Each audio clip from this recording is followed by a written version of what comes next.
Yahweh, the God of Christianity and Judaism, not only was worshipped by a different culture before the Israelites picked him up, but he was also worshipped along with his wife by the Israelites in the very beginning. Check this out.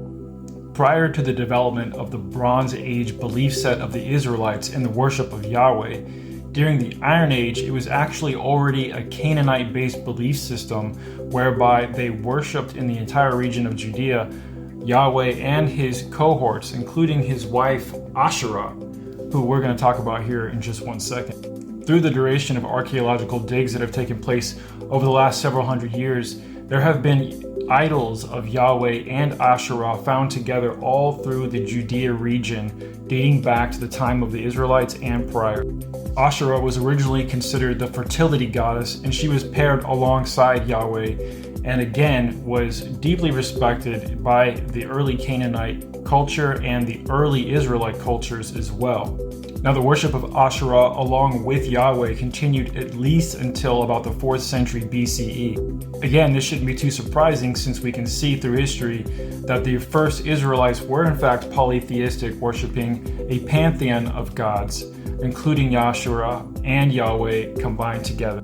Additionally, what most people don't realize is that Asherah was very frequently depicted as the symbol of a dove, one of the Christian symbols that we still see perpetuated to this very day.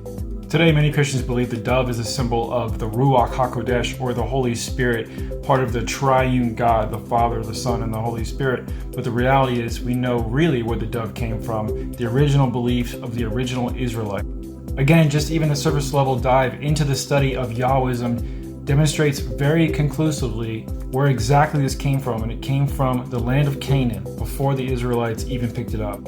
It was during the 5th and 4th century BCE consolidation of power by the religious elites in Jerusalem when they decided that they no longer wanted anyone in the surrounding areas to worship anyone except for Yahweh alone, and in order to do that, they had to travel all the way to Jerusalem and follow the rules of these religious elite that were there.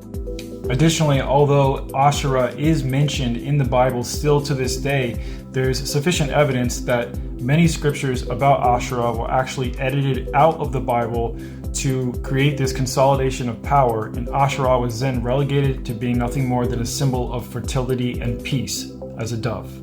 If there hadn't been this consolidation of power in Jerusalem in the 4th century BCE, Christians might still be worshiping Asherah and Yahweh together to this very day. Stay tuned for more.